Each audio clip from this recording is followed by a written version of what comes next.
Before simplifying our home, we also had the stack of papers on the corner of our kitchen counter that would rival Mount Everest. And that pile was anxiety-inducing.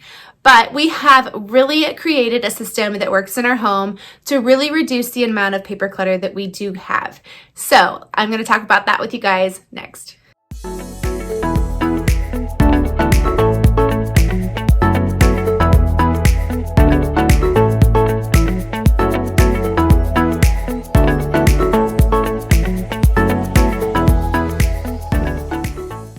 So that pile of papers on the corner of our kitchen counter would cause intense anxiety in me, not knowing what was inside the stack. Was it a bill that needed to be paid? Was it a statement that I needed to sign? Was it something that I needed to take care of and was really urgent? I had no idea.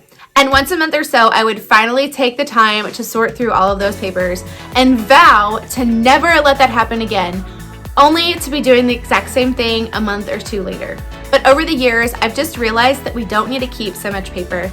And instead of letting the piles just continue to grow into a mountain on the corner of our kitchen counter, we deal with it before it even comes in and have even reduced the amount of paper coming into our home on a general basis. But at the same time, while I think we can all definitely reduce the amount of paper we have coming into our home, I do think that having some paper is just inevitable. I do think that we're going to have to deal with paper on some level at some point in time during our day, pretty much every single day. So in my next video, I am definitely going to be sharing with you guys our minimal family paper organization system. So today we're just going to be talking about how we can reduce the amount of paper clutter in our home. And my next video, I'm going to share with you how I do organize the paper that we do keep. So let's start today by figuring out how to eliminate the amount of paper clutter in our homes. I think to start out, we can sort our paperwork into 3 really quick piles. We can have a recycle pile, we can have a short-term storage pile, and then a long-term storage pile. So let's go through what might be included in each one of these piles. Classifying your paperwork into these 3 simple files will really help you to sort through it quickly. So let's talk about some different items that might fall into these 3 different piles. So the first pile is your recycle pile. This is what you're going to get rid of. So whether it might be something that you need to recycle or maybe it's something that you need to shred because it has some information on it that you don't want to get out, either way, it's going to go into this pile. And if you want to create 2 separate recycle piles, one to shred and one where you can just literally toss it into your recycling bin, I think that that's fine too. Things that will likely fit into your recycle pile include things like magazines and catalogs, coupons that are expired or that you never plan to use, your children's artwork even, or at least the ones that are not, keepsakes, receipts, manuals, warranties, magazines, catalogs. All of these types of items are things that are going to go into your recycling bin. All of these items, I feel like we can have holdups on all of these. We can have some maybe sentimental ties or some questions on whether we should keep it or not. So let's kind of talk through a few of these items and maybe some struggles that you might have in getting rid of them, but then also some reasons to just go ahead and let them go. Let's first talk about things like magazines and catalogs. So I feel like these things are things that we hold on to because we really want to take the time to look through them. But the reality is, if you've had it for a month or longer, the chances are of you actually looking through it are pretty slim to none. So I say just go ahead and let those items go, because the reality is that so many of these things we can actually find online anymore. And if you're looking for things like ideas and inspiration, just hop onto Pinterest and create an account if you don't already have one. And then you can sort through and search for the things that you really want to find rather than just flipping through the ideas in a magazine. And things like catalogs are so easy to come by. This is the toy catalog and my kids love looking at this, but we don't need to keep it forever. I let them look through it for a couple weeks and then we just let it go. So I feel like these types of things, they don't need to have a permanent place in our home. All right, what about these? Things like ads and coupons that you think you might use. I am all for keeping coupons if you plan to use them, but don't keep a coupon if you are not intending to use it.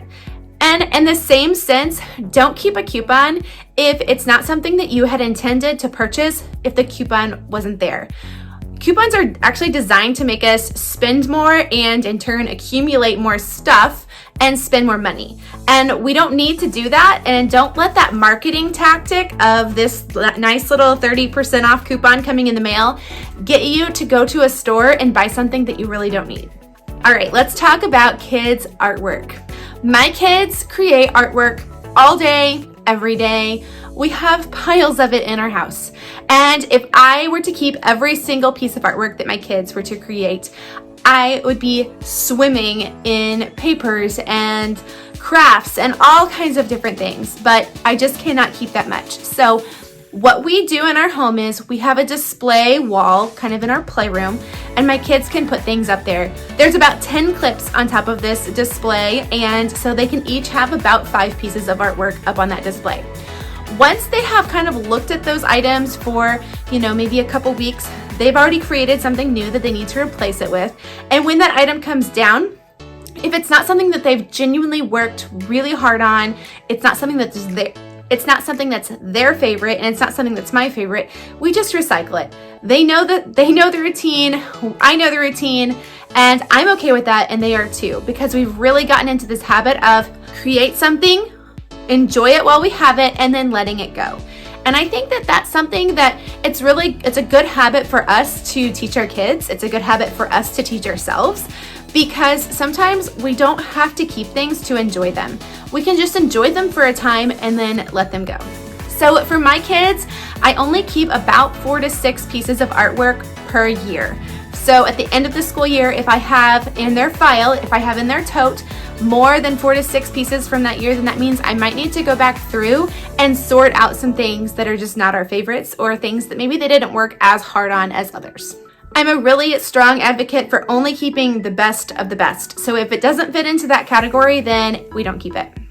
Okay, let's talk about manuals and warranties. So these things, I feel like anymore, can just be found so easily online. So if you have a manual that comes with maybe a new appliance that you get, Christmas is right around the corner, so maybe you're going to be receiving new gifts, and maybe something like a new mixer or a new toaster or whatever.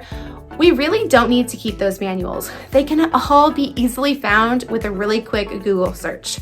Now, warranties I think are a little bit of a different story. You might need to keep some basic warranty paperwork if you have purchased it recently. However, warranties usually expire within about a year, maybe 2 or 3, usually not longer than that, and we only need to keep those warranties until they expire. Once they're expired, they're no good to us anyways, so we might as well just let those go.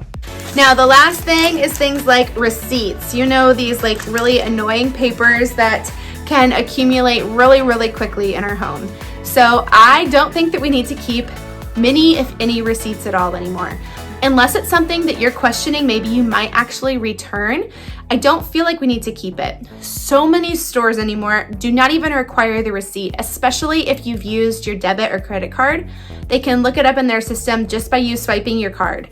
And so we really don't even need that receipt in order to return it. However, if it's something that you're questioning on whether you're going to keep it or not, keep the receipt into one file. I think it's good just to have one file per year for your receipts, especially if you make a larger purchase. So something maybe like a television or a refrigerator or a mower, or something that maybe you might need a receipt for. I think that that's totally fine. I think you can definitely keep receipts, but that file is going to be pretty slim because most of us are not going to be buying lots of big purchases throughout the year. And then for your receipts that you're questioning on whether you take it back, I think it's good just to either have a small envelope in your purse or just put it in a specific spot in your wallet. And then once a week or once every 2 weeks, go ahead and clean that out and just throw away the receipts that you're like, I've already returned that item, or I've decided to keep it. All right, now let's jump into paperwork that would fit into a short-term storage. So for me, I believe short-term storage are things that you're going to be referencing in the next 30 to 60 days, but these are things that you're probably not going to keep forever. They're things that are going to be recycled eventually. So for us, we have this filing bin right here. It says reference, and so that is where we keep anything that fits into a short-term storage. So a few ideas of what you might put into a reference file include things like maybe your child's lunch menu for school, maybe a coupon that you actually do intend to use, like a coupon like this, if you actually intend to use it. The trick is that you only keep the absolute necessities in here. So we're not going to keep a bunch of extra stuff in here because that's how it can get really cluttered, and then cleaning it out can be really stressful. So I like to go through this file about once a month and just get rid of things that we have passed their date, we're not using anymore, or we've kind of decided that we don't need anymore. So we do keep ours in this file, like I said, but I really think you have a lot of options with this. You could keep a file, like a pocket file like this, and I will try to link to something similar down below. But I think you could also just use like a file in your desk. You could use a simple paper tray somewhere, whether it be on your desk, on your counter, maybe by your printer, or even like a magnetic pocket on your fridge. So we have a magnetic pocket on our fridge. It's where I keep my recipe binder. I will link to that below because it has held up really well, and I think it would serve this purpose really well. But the trick to keeping this organized and to keeping this simple is to really go through it about once a month.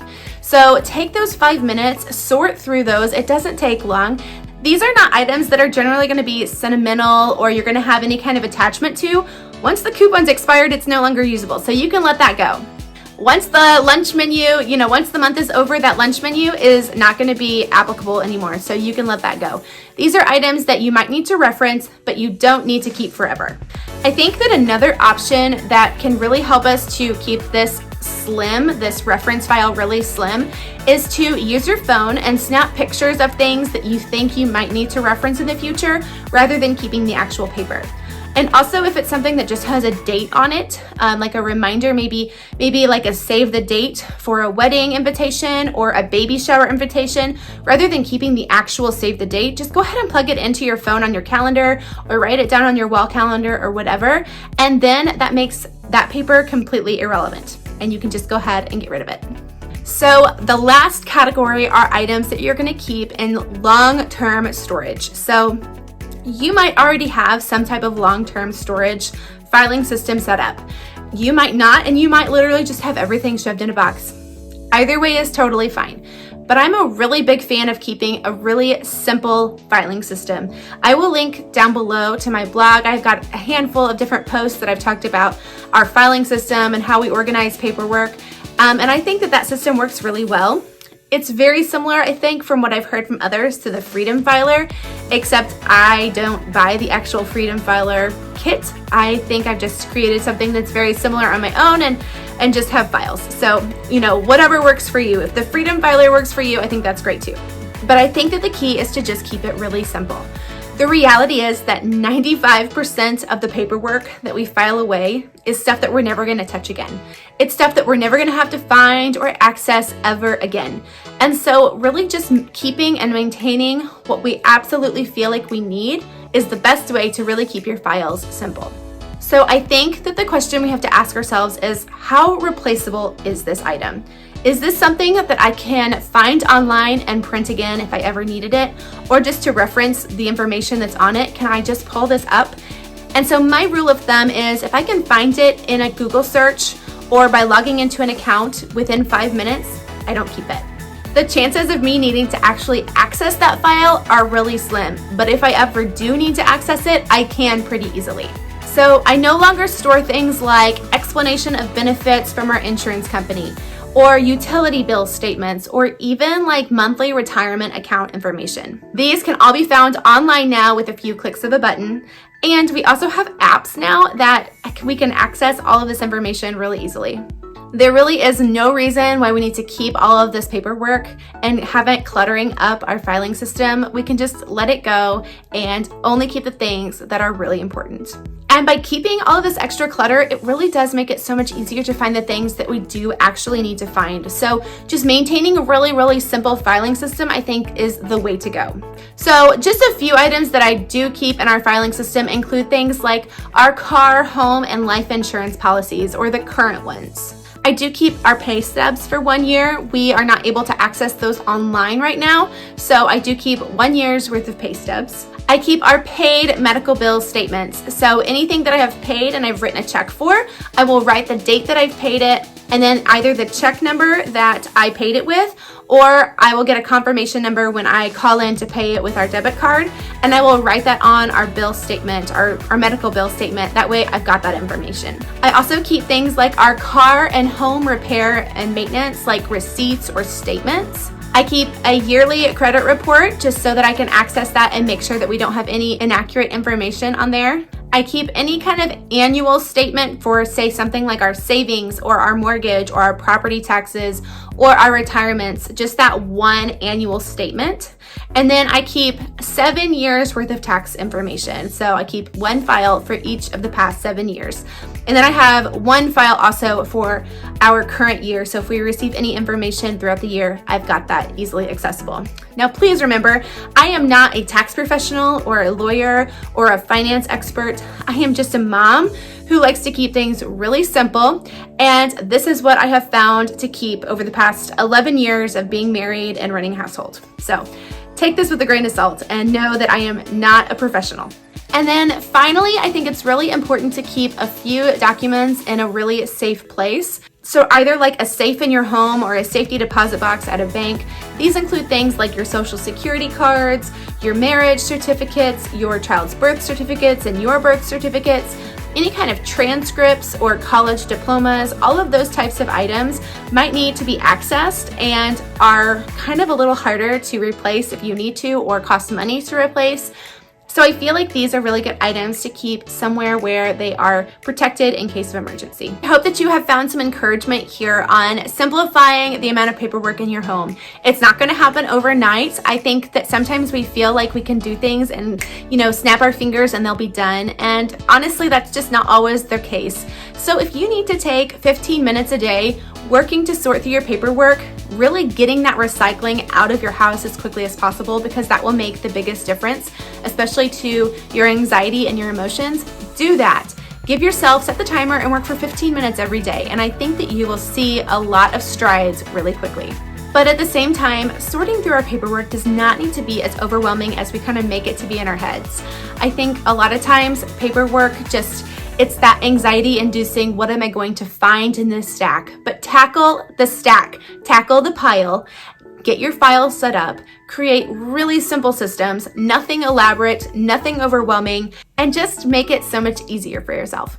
Like I said earlier, next week we're going to talk about how we organize all of our papers, so kind of like a minimal paper organization system, and I will share all of that with you guys. I'll kind of take you inside of our filing cabinet and show you how we really manage paper as it's coming into our home, and then how we get anything extra out of our home. So I hope that this video was helpful. I hope that you found some encouragement here today, and I will see you guys in my next video. Please do not forget to subscribe to my channel. I share videos just like this, along with any kind of minimal home decorating, organizing, and decluttering inspiration. I will see you guys in my next video. Bye guys.